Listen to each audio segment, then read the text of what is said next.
Good morning बच्चों, एक बार फिर स्वागत है आपका बेटा नई क्लास में। हमारा चैप्टर फर्स्ट चल रहा है जिसके हम 2 क्वेश्चन कर चुके हैं।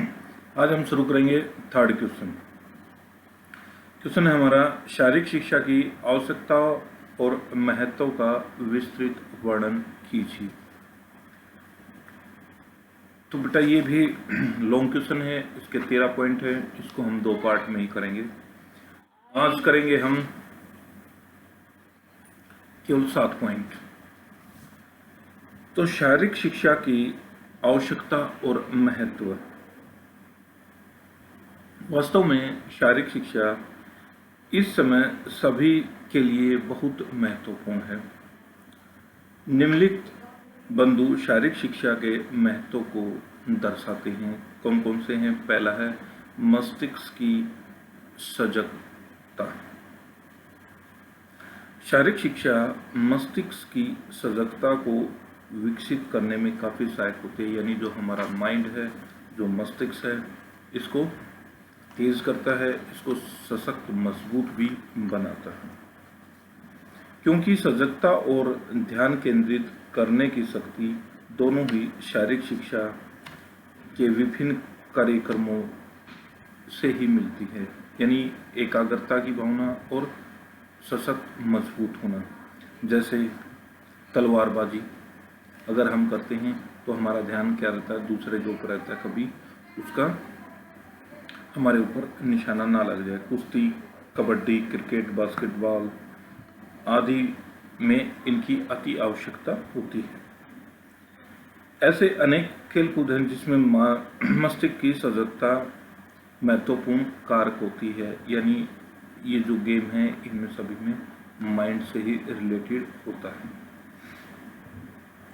शारीरिक शिक्षा माध्यम एक खिलाड़ी की प्रतिक्रिया समय भी कम हो जाता है।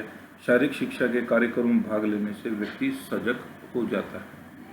यानी अगर ये गेम वगैरह खेलता है, शारीरिक शिक्षा में भाग लेता है, तो उसका मस्तिष्क सजग हो जाता है। दूसरा पॉइंट है स्वास्थ्य व रोग का ज्ञान।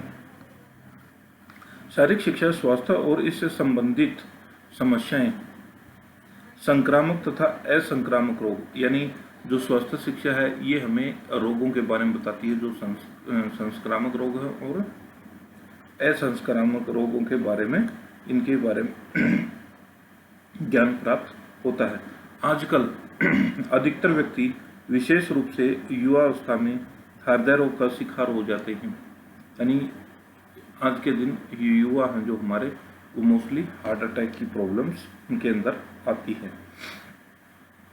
ऐसे रोग समस्याओं का विकार से समाधान और शारीरिक शिक्षा के कार्यक्रम बहुत ही महत्वपूर्ण है। यानी ऐसे कार्यक्रम हैं जो शारीरिक शिक्षा है वो हमें इसके बारे में महत्वपूर्ण जानकारी देते हैं। स्वास्थ्य शिक्षा के क्षेत्र में किए गए अनुसंधान से ये दर्शाता है, यानी जो शारीरिक शिक्षा में है ऐसे अनुसंधान किए गए हैं और ये हमें ये चीज़ दिखाते हैं कि 50% संक्रामक रोग से सफलतापूर्वक बचाव किया जा सकता है। यानी 50% से ज़्यादा रोग जो हमारे संक्रामक रोग हैं उनसे हम बच सकते हैं अगर शारीरिक शिक्षा के कार्यक्रमों में भाग लें। यदि हमें रोगों के बारे में उचित ज्ञान, यानी रोगों के बारे में अगर उचित ज्ञान है तो हम 50% से भी ज़्यादा रोगों से अपने आप को मुक्त कर सकते हैं। अगला पॉइंट है राष्ट्रीय एकीकरण की बढ़ोतरी। राष्ट्रीय एकीकरण को बढ़ाती है। शारीरिक शिक्षा राष्ट्रीय एकीकरण को बढ़ाने में महत्वपूर्ण भूमिका निभाता है। यानी हमारे जो राष्ट्र का है कि एकता है उसको काफ़ी बढ़ाती है। खेलकूद ऐसे अनेक अवसर उपलब्ध कराते हैं जैसे भाईचारा की भावना, साथ इकट्ठे कार्य करना, आपसी जुड़ाव, एकता, अंतर्राष्ट्रीय भाईचारा आदि ही राष्ट्रीय एकीकरण को बढ़ाता है। यानी इसका कहने का तात्पर्य बेटा कि अगर हम खेलते हैं, बाहर जाते हैं तो अनेक देशों के, अनेक राष्ट्रों से खिलाड़ी आते हैं, तो उनसे मिलकर हमारी क्या होती है? भाईचारे की भावना ही बढ़ती है। तो इससे अगर भाईचारे की भावना बढ़ेगी तो हमारी जो राष्ट्रीय एकीकरण है उसकी भी बढ़ोतरी होगी। नंबर 4 है अतिरिक्त समय का उचित उपयोग। शारीरिक क्रियाओं जैसे मनोरंजन क्रियाएं सम्मिलित हैं। अतिरिक्त समय का उपयोग किया जा सकता है, यानी जो हम जैसे काम करके जॉब करके अगर जो हमारे पास समय बच जाता है तो उसको हम मनोरंजन के रूप में भाग लेते हैं। उदाहरण के तौर पर जैसे बच्चों की बात कर लीजिए, संडे है तो आप सुबह सुबह खेलने के लिए निकल जाते हैं, वो एक मनोरंजन का है। जो संडे का खाली दिन है, आप स्कूल नहीं जाते हैं तो उसका उचित उपयोग कर लेते हैं आप खेल के, शारीरिक शिक्षा के कार्यक्रमों में भाग लेके। यह शिथिलता में सहायक होती है। मनोरंजन क्रिया में भाग लेने से मानसिक तनाव और दबाव भी दूर हो जाता है। अगर किसी बच्चे को मानसिक तनाव है या किसी चीज़ का दबाव है तो बाहर जाके अपने आप को इसमें सम्मिलित करके अपने तनाव और दबाव को दूर कर सकता है। नंबर 5 पॉइंट है मानवीय संबंधों में सहायक। शारीरिक शिक्षा मानवीय संबंधों में को बढ़ाने में सहायक होता है।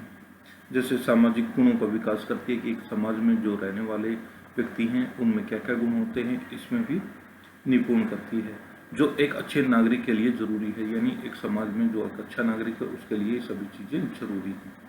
ये गुण कौन कौन से हैं? सहयोग की भावना होती है, सहानुभूति होती है, नैतिकता होती है, वफादारी होती है, खिलाड़ी भावना होती है और दयालुता और नेतृत्व आदि। ये सभी हमें किसी से सीखते हैं? शारीरिक शिक्षा से ही हमें सीखने को मिलते हैं। सभी गुण शारीरिक शिक्षा द्वारा विकसित होते हैं। एक अच्छा खिलाड़ी हमेशा अच्छा नागरिक होता है।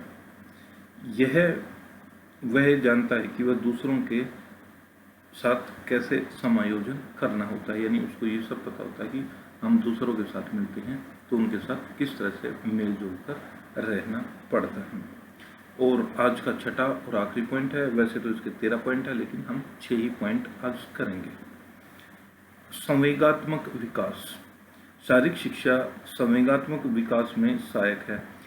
इन क्रियाएं तनाव, दबाव और सहनशीलता, आत्मसमर्पण का व्यवहार व्यक्ति को छुटकारा दिलाती है। यानी तनाव नहीं होता है, उसके अंदर दबाव नहीं महसूस होता है, आत्मविश्वास का उसका व्यवहार बढ़ जाता है, जिसमें आत्मविश्वास की कमी होती है वो भी दूर हो जाती है।